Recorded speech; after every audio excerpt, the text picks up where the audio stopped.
These are for sale, by the way, $5. This is called Soliciting the Otherworldly by Remaining Horizontal. Is this heavy on the bass? Wasn't this? Good. Yeah. Go for it. I spend a lot of time unconscious on the coast. The ocean lapping, overlapping on the edge of consciousness. It is beyond my comprehension. So is outer space. It knocks me out. Infinity and information overload. Some people think it is an overlord, but I am bored with that routine. The way it is reducing everything to an authoritarian puppet show. I sleep in California. I am sleeping to conclusions, an exposure to the everyday, and there is some kind of closure in the sheets.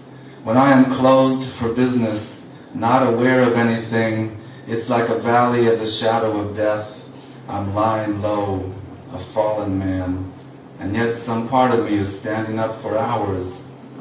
It is standing guard and glowing in the dark with an all-knowing pulse. I'm lying in a state of suspended animosity, soliciting the otherworldly by remaining horizontal. I'm lying still, not saying anything, and that requires a blackout.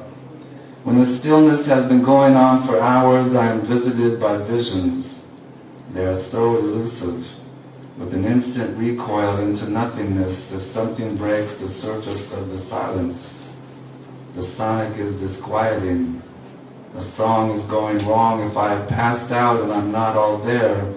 And the unconscious never sleeps, but is like a mentally retarded guard.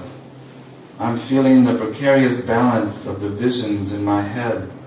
They're fragile as a thought, and a phenomenon as subtle as regaining consciousness will make them vanish. They are gone with the wind, a single breath. Lying down, I shift into a lower gear. The motor nerves are practically on idle. I resemble a dead engine. The idolatry of the unconscious is a common thing. They're in a trance. They listen so intently to an inner voice that knocks them out. And when your guard is down, the universal hits you like an X-ray, a transparency according to the transcendental. Ecce homo in a coma with an echo of the common man, who's coming to his senses when the continent is turning towards the sun. It's turning at 1,000 miles per hour.